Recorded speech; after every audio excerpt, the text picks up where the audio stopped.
All right. And we started. Yeah. The reason it took me a second is because I was thinking I was okay. With Shark, I put on the Raptors. I was like, how do I want to come in? Do I want to go old school? But then I was like, you know what? Right now, I am not a young rookie, but I am an eager QB rookie trying to talk to one of the best quarterbacks here in Costa Rica. So that's why it took me a second. I was like, all right, I'm gonna wear my jersey because that's what I feel like right now. All good, man. Glad to see you back in the game and learning a new position. Oh yeah, no, it's been rough, man. But I'm trying. I'm putting in the work. I'm watching the film and everything. But I got mad questions about that one. But first, how are you doing, man? How's the family? How you doing with all the COVID going on? Family in the states are good. Yeah, no, we're good. We took an early lead on this virus where we stayed home at the very beginning stages. So it was rough at the beginning. We're active. We like to go out and do things, and I work a lot. But with all this going on, we decided we had to stay home, be safe, and we're good. Just watching a lot of Netflix and playing board games and working out a little bit. Actually, took advantage of having free time to try to get back in shape. That's good, man. That's good. I actually, because I always try to do at least a little bit of research before anything. How many marathons have you run? Actual marathons, I haven't ran. My wife ran marathons, and I used to train with her. But I ran like 3 or 4 half marathons. But I've never done a full marathon. Oh man, I wouldn't even think of one. I don't know what it is. It's like just running kills me. But if you put me on the team and you tell us to do 30 laps, I'll die out there. But just to get up and run, I don't know what it is. I just don't have that discipline, man. It doesn't, it's not with me. Yeah, no, it was rough for me at the beginning. You feel the aches and pains in the lower back, the knees, the ankles. But actually, once you experience a runner's high, what they call, you go on a long run and you get this little runner's high after you're done. It feels great and gets you wanting to do more. But no, I keep it short. I'm not a long distance runner. That's you. So pretty much I know you all from football, but so many athletes in high school always do more than one sport. What else did you do besides football? Well, I grew up playing baseball and football. I grew up in California, so we would play baseball was year round, always in California, but we'd play baseball in the spring and then football in the summer and fall, and baseball would kind of carry over to the summer. Um, so those were basically my two sports, but I played a little bit of basketball. One year I ran track to try to get faster, but my main sports were baseball and football growing up. Oh, that's huge. And so is that high school photo yours, the Birmingham High School? Yep. I was Yeah. lucky enough to do well enough to get to the Birmingham Hall of Fame, and they had a lot of success actually after I graduated. They brought in a good coach, and he was able to win some championships. So they actually put our name on the map as a school. But when I was there, we were just competing to make the playoffs, so it was fun. That's huge. What's like your favorite play that stands out when in your high school years? Like, was that one play you're like, man, like not even like the touchdown or the game where like that one play you're like, I can't believe like I got away with that. Well, we had a huge running back. Guy was 6'3", 230 pounds, could run like a 4.5, 4.6 40. He was just a great athlete. So uh, when I started playing football, I was actually like a fullback linebacker. So I wasn't afraid to hit, and I grew up playing those positions. When I got to high school, obviously you're competing with guys that are much bigger, stronger, and faster. Being in a big city in LA, so with my experience and knowing the game, the coach was like, well, do you play quarterback? And I was like, well, I never played quarterback, but I'm willing to give it a try to get on the field. So I kind of got thrown in there and eventually just got better, each year. But so make a long story short, going into our senior year, we had this huge running back and we were running this power pitch offense, basically like a goal line offense where the quarterback would pitch the ball and lead block. I actually ran that here a couple of years ago in the final against the Bulldogs. So I'd pitch the ball, we pull linemen and lead block. And there was one play we were playing a school. Matt Castle, remember the backup from Tom Brady? Yeah. the quarterback. So we played his school, and I throw the pitch. I go through the hole.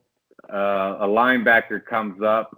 I get a good block. I'm able to drive him and kind of, decleat him, as they call it, knock him on his back. So I continue going downfield, and a corner comes over, and I end up getting another good block on him out in front. And so the running back's like just running behind me, ends up getting, like a 65-yard touchdown. But the coach made sure to replay that highlight because his quarterback had 2 decleat blocks on one play. So that's always a favorite. Oh, that's huge, man. Yeah, it's a good time.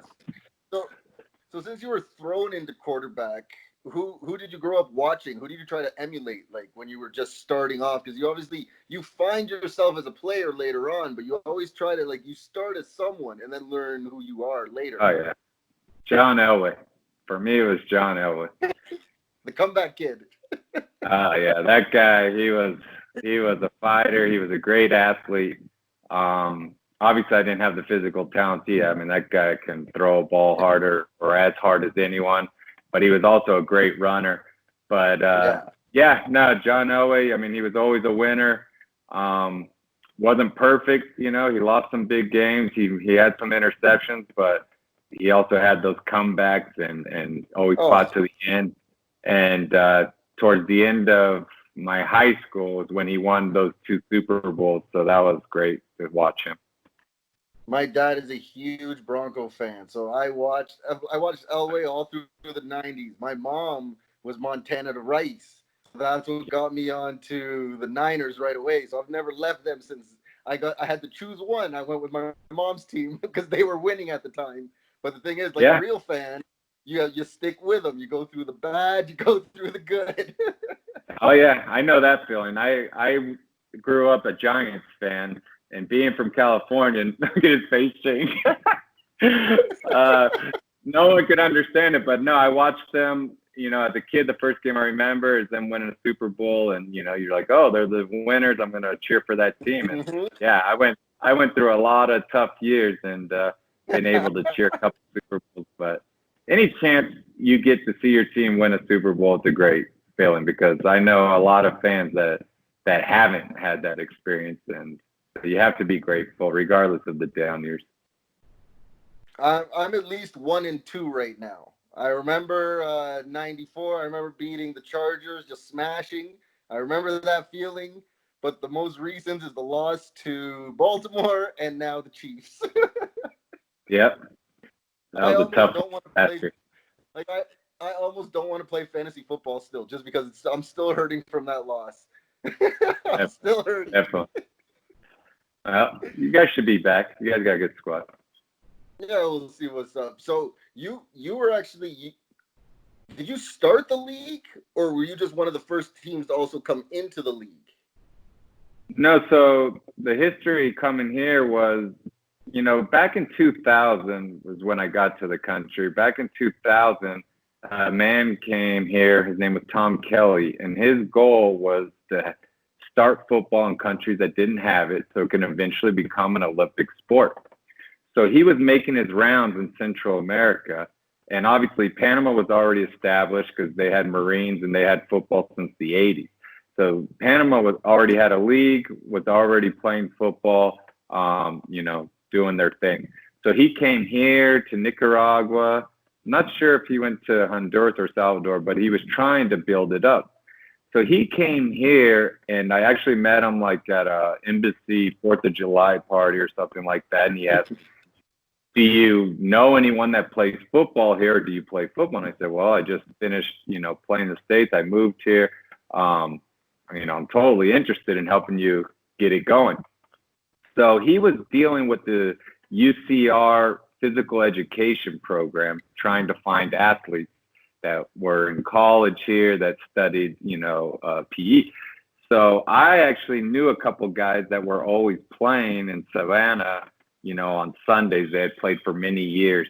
Guys like Toby and Alejandro Castro and Burro and Mal Munoz, a lot of Alejo, a lot of guys that were playing the first couple years, but they had been playing with no pads, tackle football in Savannah, you know, all Ticos for the most part for many years. So they watched the game. They'd never been coached, but they had played and they weren't scared of contact. So I reached out to some of those guys and they all showed up, and we actually got a team put together in 2 weeks, and we played the second place team at that time, the Panama Dragons. And they came down. We actually played in Saprissa Stadium, and we ended up winning 8-6. It was a short game. They did it with a running clock. So like we had like 3 possessions the whole game. It was, you know, it wasn't that well organized, but it was the first football game in Costa Rica. So after that, a lot of us had pads and helmets because this guy brought them down. They were donated. And we would just go to the park, you know, Tuesday night in Cuiabá or in San Francisco under the lights and play tackle football, you know, just unorganized. Eventually, you know, there wasn't enough pads for everyone. So that just died out. In 2008, a man named Rayhan here started. He wanted to start a league. He had some backing. He got all the, you know, Channel 7, La Nacion, and he just put his number out there, and anyone that called, he would select them to a team. So he didn't even have team names. It was 8 o'clock in the morning at Savannah, 10 o'clock in the morning, 12 o'clock, and 2 o'clock. So as people called, he was saying, go to Savannah at 8, go to Savannah at 10, and he just started allocating people to these teams. Obviously, once some of these players went to these teams, they brought their buddies and whatnot. You know, they kind of started bringing in some guys, but that's how the team basically were drafted here. Was just you called and asked for information, and he would send you to a time to a team. So I went back. Yes, exactly. So I went back to the States in 2008, and I coached a year there. And I had heard about it. I was coming back to Costa Rica, and I heard that they were starting this league. So when I called, he told me, Savannah Park, 2 o'clock. That's your team. So I go to Savannah Park at 2 o'clock. I call my buddy because I knew people from football. So I'm like, hey, man, there's going to be a football league. Let's go. So I call my buddy. And he shows up early. He's all fired up. So he gets there like at 1. Well, no one from the 2 o'clock team's there. So the Toros were the 12 o'clock team. So he starts practicing with the Toros thinking that's our team. You know, maybe they just started early or whatever. Or, you know. I get there and he's already practicing with the Toros. And I knew Richard Compion because I knew his dad, Rich Compion, and you have a player, Corey Compion, their whole family. I knew them because Richard and one of his sons played with me in 2000 in the Saprissa Stadium game. So his son Richard was training with the Toros. Same thing. He called and got that time. So my buddy's like, hey, we should just play with this team. These, you know, they have a couple good guys, and you know, they said we can play with them or whatever. So Toros were already started. I mean, they were, you know, training. They had 3-4 months of practices at that time. And this is like a month before the season was supposed to start.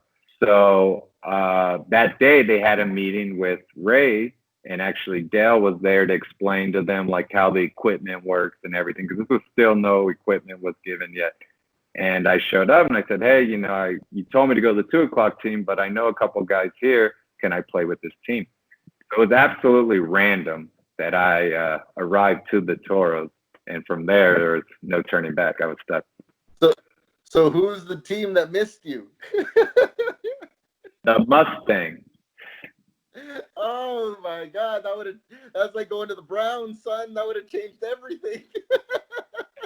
So the Mustangs were the last team to be formed, and the problem with that is they ended up not having a coach, because the coach they were supposed to have, first they were going to have the coach of the Bulldogs, this guy Alex, and he, you know, went to the Bulldogs. So they were supposed to have another coach, and it just never panned out. So part of the problem for the Mustangs, they never had, you know, a real coach or a dedicated person as a coach. So I kind of felt bad looking back on that, because I know I could have been that guy. And they had players. I mean, there's still a lot of good players that came to their team. But yeah, that was the team that I would have been on had I not seen Richard Compion play with the Toros.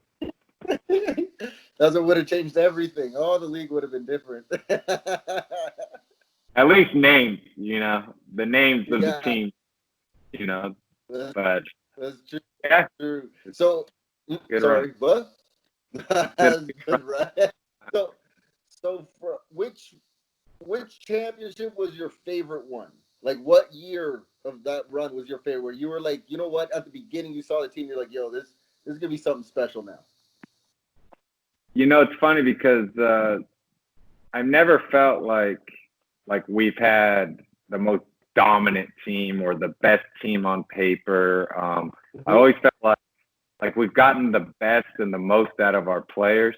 I mean, I've seen some team. I mean, the Sharks, that team was loaded with talent. Obviously the Bulldogs, when they had all those guys playing, it was unbelievable. I mean, I was telling guys the other day, I can't even believe we competed with them. That one year we went to triple overtime. We had no business even being in that game because those guys were just far more talented than we were as a team. So there was never like a year I was like, oh, this is our year. We're going to just destroy everyone. I always looked forward to the challenge of having to beat, not only the Bulldogs, but there were other teams. We had very good games against the Raptors for many years. Obviously, the Sharks always wanted to play us. So each year was different. The first year was special because it was the first year, but we went undefeated. It was kind of like we didn't know any better. We just went out there, played, and didn't know what to expect. The second championship was definitely probably the most best feeling one because it was after the Bulldogs had already won, 3 years in a row. So, or 3 or 4, I can't remember. And we had faced them, the prior ones and lost. So it was finally nice to get over the hump and beat them. And that was a good game. I mean, finally, first final where we didn't really make any mistakes. I think we beat them 35-14, and it was just a solid game by us. So that one was definitely good. And then the last one was fun because I said I was going to retire, so kind of went out, with a bang at the end there. So each one's different and special. So did someone like advise you to go to Europe, or did someone scout you from Europe? Like someone here or something, or did you send film, or how did that work? Yeah, that was awesome. So what happened is we were playing international games against teams from Panama. They would come down and we'd do a Sele or CR All-Star team, and we would play teams from Panama. Well, one year, Justin McKenzie, who was the quarterback for the Bulldogs for a few years, he came down with the Panama Raiders because he has ties to Panama as well. So he came and played for the Panama Raiders, and we played them as a CR All-Star team against the Panama Raiders. And he saw me, and he's like, obviously, you know how to play from the States. We exchanged, information. We were on Facebook, and one day on Facebook, he's like, is anyone interested in playing in Europe? There's some teams asking me, and I'm not able to go. Is anyone interested? And I wrote him, like, how does that work? Is it like here, or do they pay, or how pro is it? Because he's like, he told me about his experience, how he played there, and the level's decent. Obviously they're committed, and there's some very good players, and they call them imports. The guys they bring in, they treat them very well. You get a small salary, but they give you plane ticket, housing. Sometimes they give you meal plans. Overall, it's a good experience. So he kind of put me in touch with one of the coaches that had a team out there and was looking for a quarterback. And there's a website. It's called Europlayers.com. And Europlayers.com is basically like a recruiting service where players make profiles, and so do teams. And they're looking for specific positions, and players can contact the team, put up a highlight. And so it's like a whole little network for teams and players to reach out to one another. So I started talking to the coach through there, and they were in desperate need. The team, the season had already started. The team lost their first 3 games, didn't score. And so they in Europe, they run the league a lot like in soccer, where they have relegation. If you finish in last, you got to go down a league. If you finish in first, you move up a league. And so the team didn't want to move down. They wanted to stay in their league. So he reached out and he said, how soon can you come? We're in season. Normally, imports get there weeks before the season to get it. And I was like, well, I don't know. Let me ask my wife. See what I can do. So, so I was able to get out there the following week. They had a bye week, and I was able to get out there the following week. I arrived on a Wednesday. We had our first game that Sunday. We didn't win the game, but we scored 3 touchdowns, so that was an improvement since they hadn't scored, the first games. And then my second game with them, we ended up winning the game, which was awesome. And it was a great experience. And then from there, once you get out there and make a name for yourself, make contacts and show some film, that you've played against competition and done well, it's kind of easier to go back and do it again. So I was able to see other teams and other places, and overall it was a great experience. So what are those players like? Like how are they? Because obviously, like a lot of people, we know how CR is because we play here. People that haven't lived it at least can like know movies of how like the U.S. lockers are. Like how are the players over there? Like, is it all mixed? Is it all like imports as you said it, or is it just mainly like just from that country? Or yeah, so there are many leagues and many divisions. Like in Germany, they have 6 divisions, probably hundreds of teams. So it can vary a lot from the division and from the league and whatnot. Now, all the leagues there, they have import rules. Some leagues allow you 2 imports on the field at the same time. Other leagues only allow you 1. So they have rules where you just can't load up and, put an all-American team out there. So okay, majority of the players are domestic players. Now, if you want to compare it to the U.S., obviously U.S. is on a level of their own. You can't compare. So like the top teams in Europe would be like a Division III school in the U.S., like a Division III college. Like whether it's the top team in Germany, they might have some Division I players, but as a team, they would be competing like Division III college level. Now, when you get to the not lower leagues, but other leagues that aren't as high as the top league in Germany or Austria, you're looking like, similar to here. It's just they have more commitment. I mean, the guys that play, they still have jobs or they go to school. They're not just football players. They're not being paid. There are a few here and there that get, gas money or food money or maybe, a room and board if they're really good. But it's not a pro league. That's why it's called semi-pro, because at the end of the day, there's going to be more domestic players paying to play like we do here than there are imports. The only difference there is the structure, man. It starts from the top. The leagues are so well organized. The fields, the refereeing, everyone uses the same ball, like you can't just bring your own football like here. Like I've seen some crazy footballs here. Like, I mean, there's a lot of structure, and it starts with each team. Teams are well ran, they get sponsors, they have club money, so they spend it wisely. It's just the organization part is just what we have never been able to do here compared to Europe. They do a good job. Yeah, exactly. That's a whole different conversation. Yeah. But the biggest change, as far as to answer your question about players, I mean, it's just like here. You have some athletes, you have some big dudes, but I think there they just do they do better at learning the information that's provided. I think they're more invested. If I'm going to go and practice twice a week and invest my time and money and energy, then I might as well study the game. They watch film and they know the plays, and so it makes it more rewarding as a coach, because the guys are actually at least going home and thinking about football. Where here, sometimes I don't know what these guys are thinking once they leave the field, because they come back the next week and they don't remember what we just practiced. Oh my God, that's the worst. This is the absolute worst. I'm like, didn't we just talk about this? Like, yeah, but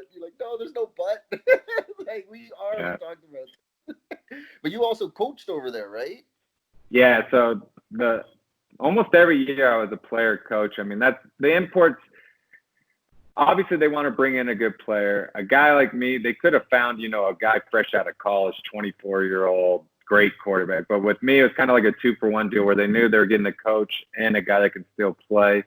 So, it was more to their benefit where I was able to build the program, not just go and win games and, not do anything. So each place I left, I felt like I left some type of impact, whether it was, coaching guys. I coached a lot of youth teams over there. So it was more than just playing there. It was building relationships, and definitely, it was a great experience. So how many teams did you have, and what was your best record? Ooh, so I played, I want to say 6 seasons over there, 2 with the same team. So my best record was my second year. I went to my second year in Czech Republic. We won what's considered their Division II championship. So we went 9-1 and won that championship. So that was definitely, the most rewarding one. But my last season there in Germany, I went back to the first team I played for, Burghausen Crusaders, and, we weren't expected to do very well. I was the only American import. I brought another guy that I knew from Czech Republic, but we had a good base of German players, and we ended up finishing 3rd in our league. It was a 7 or 8 team league, and we beat every team in our league, including the first place team that was really solid, loaded. So it was a huge upset beating them, and that was definitely one of the best games that I can remember. Oh wow, that's crazy. See, this is where I get to my part. See, now I get to ask the things that I'm looking for. Hence the reason I'm wearing my 44. I remember.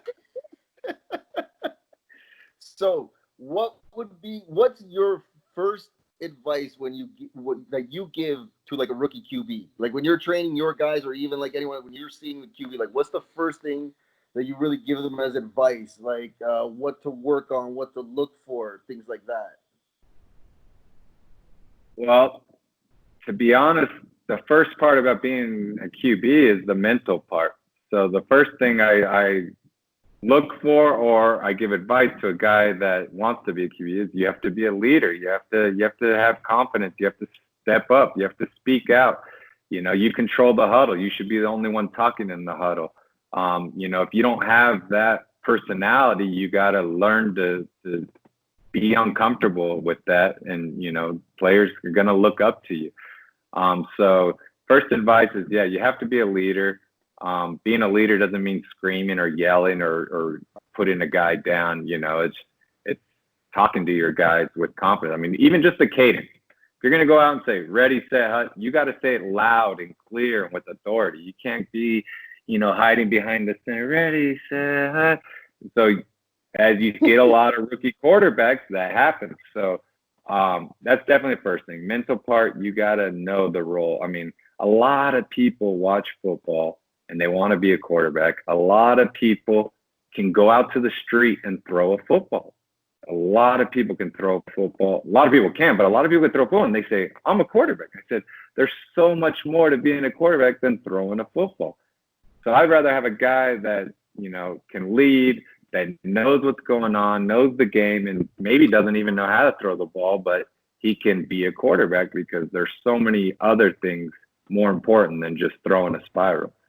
So my first advice is that, you got to be a leader. You got to be able to not be shy to speak out to your guys in the huddle. You have to be smart as far as football goes. You got to know what all 11 guys are doing without even talking about the defense. You just got to know your own offense. You should know what the left guard is doing or the tight end. It shouldn't just be focused on your job, where every other position is all you have to do is do your job. You just got to worry about it. But quarterback, you have to be all 11. So I would start with that. If you want to get to physical stuff, obviously there's basic mechanics, just warming up, stuff you do warming up, just making sure your motion and your steps. A lot of problems with quarterbacks come from the hips. So people, they want to use their arm, they want to use all arm, but your hips and your core are so much more powerful than your arm. So if you step out or step away, when you come to bring your arm through, it's just all arm because your hips have already opened up and they've already moved away from the body. So the arm's dragging behind. So yeah, there's guys that can still throw 15-yard out with all arm, but if they learn to use their hips, they'd be amazing. So one thing is learning. I always say throwing football is like throwing a punch. If you're going to punch someone, you're not going to step far out to the left and throw a punch down the middle. You're going to step and throw, and everything's going to come in one motion, right? You're not going to step and then keep all your weight and arm back and then just do one of these. Everything comes together as you step and punch. Your hips are turning, your upper body's moving. So first thing I always do is, even without a football, just step and punch, and you're going to see that hip movement and that upper body moving. It should all be, together. What do you look for, arm strength or accuracy? It's kind of contradicting because my strength is accuracy, not my arm strength. I kind of developed more arm strength as I got older because I got stronger or whatever it may be. I kind of got better with my mechanics after I coached people. They say the best way to learn is to teach it. So when I had to coach people, and I started to say, wait a second, I don't do that. Why don't I start doing what I'm preaching here? So that actually made me a better quarterback. But accuracy for me is my strength, but accuracy is something that can just be fixed over time with reps and with mechanics. So accuracy actually comes from your eyes. So if you keep your eye on the target, a lot of people, when they throw the football, they watch the ball or they look or whatever. So when you throw a football, if you're looking at the guy's hands or chest or whatever, your eyes stay on the target, whatever you're aiming at. You don't look at the ball. You don't look off to the right, to the left. You just keep your eyes on that target. And that actually is what guides the ball there. So accuracy comes a lot from the eyes and just practice. So I would take arm strength if I had to choose. What was difficult for me when I started was the trust of throwing to the spot, especially when sometimes you can't see, when I couldn't see over my line. So like when I'm throwing the in or the slant, I'm like, okay, I don't see anything there, but I got to throw it, and I got to hope he's going to streak in front of that, and he's going to catch it. It took me a while to get over that hump, man. Like, oh, man, it was because that all comes the biggest problem is people. And I didn't want to be that quarterback as well that just stares the receiver down. I don't want to be that one. Yeah. Well, the two biggest problems at lower levels or what we have here as far as quarterback play or, young, because you have to compare our league to like youth football in States. I mean, we're just learning the game, learning how to play. The two biggest issues here are timing. Quarterbacks want to wait till the receiver's wide open before they throw it. So they take a drop back and they sit there and they wait and they wait and they wait. Once the guy's all the way open, then they want to throw it. That's number one. And two is, reading the defense where, here most defenses play man coverage, so there's not a lot to read. But you can get a pre-snap read or during the play, okay, if this outside linebacker jumps on the out, then I can throw behind him the curl or the slant or, whatever route you have combination. And those don't happen here. I think a lot of people, they leave the huddle and they say, this play, I'm going to throw the out. And you can't do that because you never know. What if that guy falls down? What if he gets jammed on the line? What if the guy has perfect coverage? You can't force it. You have to have, a little bit of ability to read, and that comes with time. And it's hard to practice because you need to have drills just for the quarterback. And, during our practices, that's very hard to do. We're doing a million things, and it's hard to just allocate 5 guys to make the quarterback be better. Yeah, right. So, yeah. No. And with the confidence, you just got to throw routes with your receivers and just know when they run a slant, they're going to be in the same spot every time. I when I played, I would grab my receivers, not just at practice. I would meet up with them. When can you go? 10 a.m. If I could get off, work on a Wednesday at 10, we'll go to Savannah. We'll just throw routes. And that develops a lot of timing and confidence issues because you can see where they're going to be and, how hard you got to throw it. If every guy has different speeds. So you can't just throw it to the same spot. It depends which receiver's running them. Yeah, exactly. Like the part that really made me smile, like when I was asking you like what you were looking for, my favorite part is when I go down, when I'm in the huddle, I'm on the only one down, so I'm on my one knee. I look up and I see all those eyes just staring at me. No one's saying nothing. Everyone's just looking. I'm like, oh, I love this. And then I'll call the play. Like it's these guys really made it grow on me because I never had confidence to play quarter, which is the position that I love. I always like to teach it, but I never really had, like you're saying, the confidence to get into it. So what happened was really like I had a bunch of quarterbacks and then like they all left. And then it was like, okay, well, we have a scrimmage. So I guess I'll just do it. And then it was just, I went out there and I had so much fun. We lost, but I had so much fun. Like it was just a hell of an experience. I ran like, and I was much bigger at that time. Like this is before my diet, before everything. And I ran probably the longest touchdown I've ever ran in my life, and it was against the Bears. I don't even know how I did. God knows how I did it, but somehow, like I pulled it off, and then from there, everyone just kept building on me and building on me, and then I just started watching more. I actually taught Arturo, who helped me out with like certain mechanics. So after the scrimmage we had, I hit the books, I hit them hard, and like all the film and like just to really, like we were saying, understand the rule and not just be like, okay, I'm just gonna go in there and just be like, okay, I'm in charge and this and that, and I'm just gonna scream. Like, no, I gotta come in, I gotta know what everyone's doing. I gotta not only create the play, but make sure everyone knows, and not just, and I can't have anybody lost.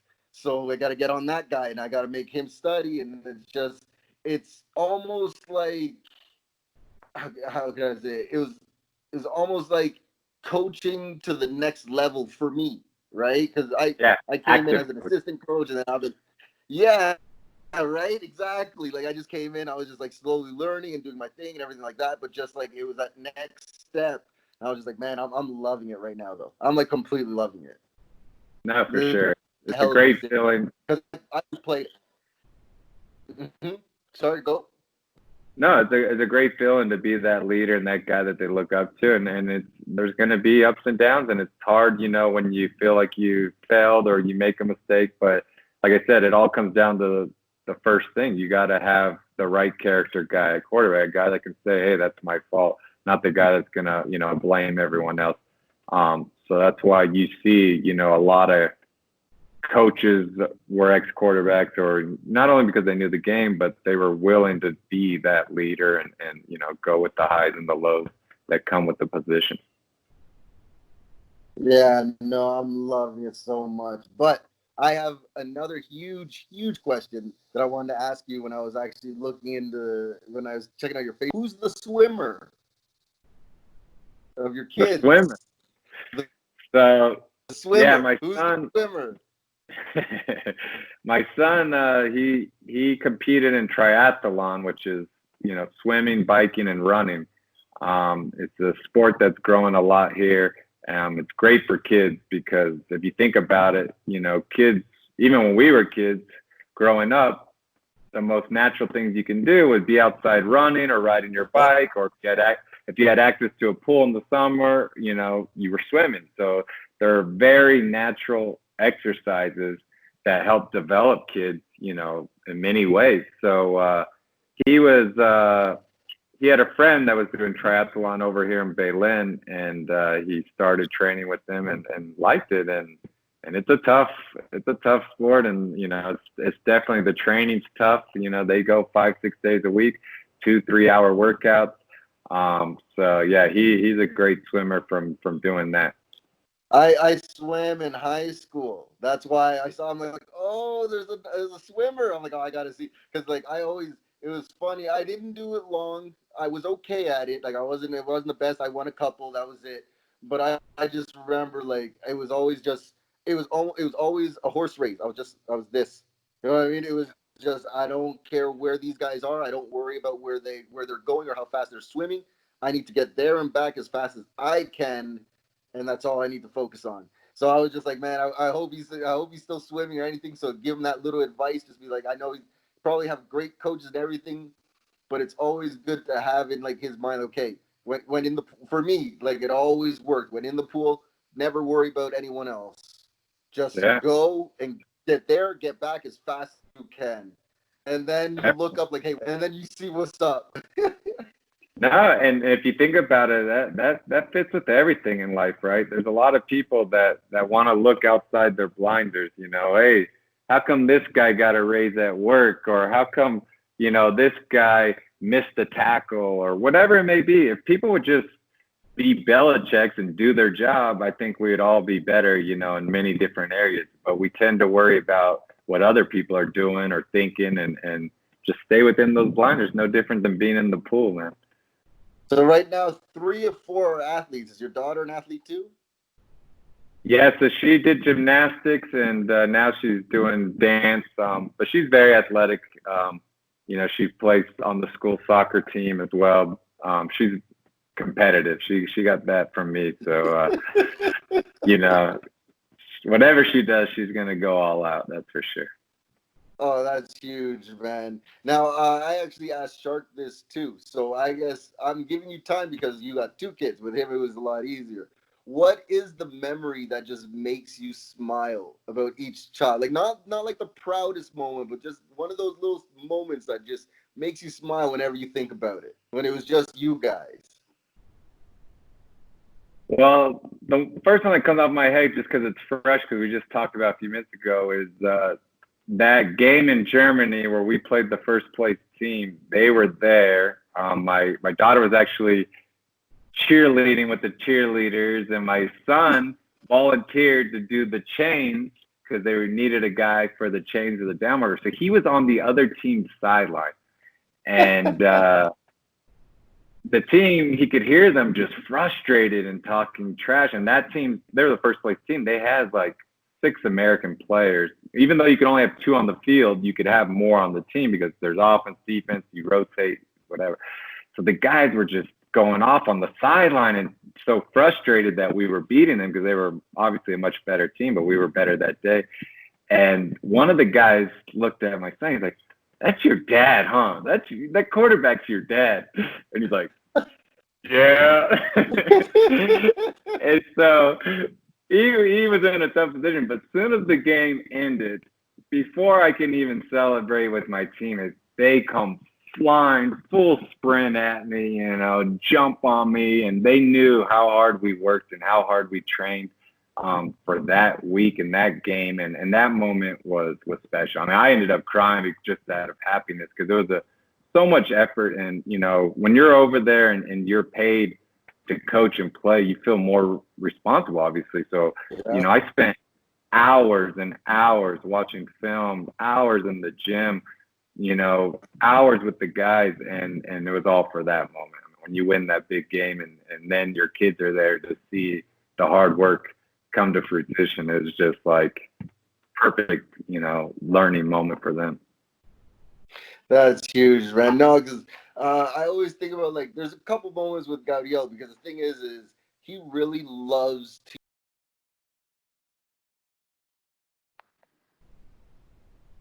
All right, perfect. Here we go. Okay, what I was saying was the 2 stories like that make me laugh and like sum up how much he uses his Down syndrome against people. Is so this new English teacher came to his school and she was there training, and for some strange reason, we don't show him this, but for some strange reason he was being like bratty. He didn't want to listen to her. He didn't want to work. He just wanted his friends. He'd kind of copy her. Like she's like, "Hey, just do something." He'd like scribble and like just leave it alone. So she's like, "Okay, I'm gonna try to talk to him, see what's up." So she brings him outside. She's like, "Look, Gabriel, if you don't want to participate, then I'm gonna have to leave you out here." And she says it not knowing me. He looks at her and goes, bye. I was Oh no. like all in an instant when I had the parent teacher interview, she's like, he understood everything I said. I was like, yes, he does. He understands everything. Like how much he wants to use it. Another time we were at practice. And this is the thing, I always liked sport, but I did not have the drive and the heart that this kid has, like at his age. Like I grew into it later. I was more movies and comics and then like into that. But he absolutely loves sport. He loves football. He understands the concept and rules of football. And so we're at practice, and I got Big Dave. I got veterans on my line, and we're going on two. Everyone's okay, we got it.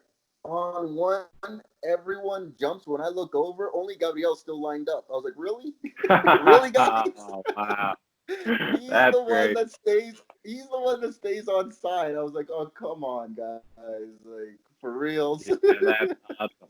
That just Yeah. backs up all the stories because as a coach, I don't know how many times I've told my guys, even my kids, even my 8-year-old daughter can understand this. And they look at me probably like, yeah, right, asshole, or whatever, you know. Well, there you go. Even my kid won't jump off sides, and you guys will. And That's great. everyone did. Like he loves to use it. It's frustrating as well as a parent, isn't it? Like when you know they can do it and they just don't want to do it. Or, that's with any child. Now, I was seeing something on ESPN last week that a kid with Down syndrome had this like record bench press at his school. Is it I don't know, I read some comments, but is it normal like Down syndrome kids have more strength than regular kids, or is that just vary, or how does that work? I can't say like on a level like, oh yeah, it's for sure, but this kid has a strength that I'm like, really? Like I've had to literally, he'll hold the phone and I'm just gonna yank it from him because he's a kid. And then when you do that yank and you do get that face like the huh? Like how did There's a you fight like back. Yeah, what? And you really gotta like use the force. Like he's got a lot of strength. Like definitely. sometimes he just again he'll do things that you don't expect, and like again I've heard the same thing though. I don't know if it's Down syndrome or what, but like he has a strength and he picks things up that I don't expect him to. Like even just like little bags of rice that you think are like too like you got to put in a little bit of work for it, and he'll just pick it up and he puts it up on his chest. You're like, really? Okay, Nice. okay, cool, that's That's awesome. cool. Like I That's, get a lot of that's questions great. of what do you think he's gonna be when he grows up? I'm like, I don't know, but I guarantee it's gonna be something that someone says that he can, because that's what seems to drive him. That's great. When you don't allow him to do something, that's when he fights me the most. Every Yeah, time. yeah. Oh, that's as Michael Jordan said in The Last Dance. That's a competitive problem. That's okay. That's okay. That's a Right? competition problem. I'll take that any Exactly. day. Exactly. So you would say what your daughter's more like you in the competitive, or your son, Yeah, or both? yeah. So no. So physically, my son's more like me. He's taller, and he's got all the physical traits. But my daughter definitely got all the mental competitiveness and those type of things where she's not gonna quit. Oh man, that's huge, yo. But I must say, Scott, it is an absolute pleasure talking to you. We must do this again, please, for No, sure. definitely. It's been fun, and I look forward to any questions you may have, even off camera. You know, any help you need with the quarterback or the team. I'm always here to help. You know. Oh, thanks, man. I appreciate that so much. But you take care of him. Tell him I say All right. hello. I'll let everyone hear. Yeah. Mitzi actually came in and started waving because she knew, because she saw that I was doing the podcast. Sweet. No, same with your family. You guys stay safe, man. And once we get through all these hard times, look forward to being back on the field and getting everyone together. For sure. Well, supposedly in August we're allowed to use contact again. Supposedly. Yeah. Well, we'll take it whenever we can. I Oh know yeah, just for by sure. just by reading all these comments on social media, we all need to get back out there and do Oh, less talking and more practicing. So hopefully that gets solved soon. Oh, for sure, man. Hey, I appreciate it. Thank you so much. Have a good night, man. You too, brother. Take care. All right, take care.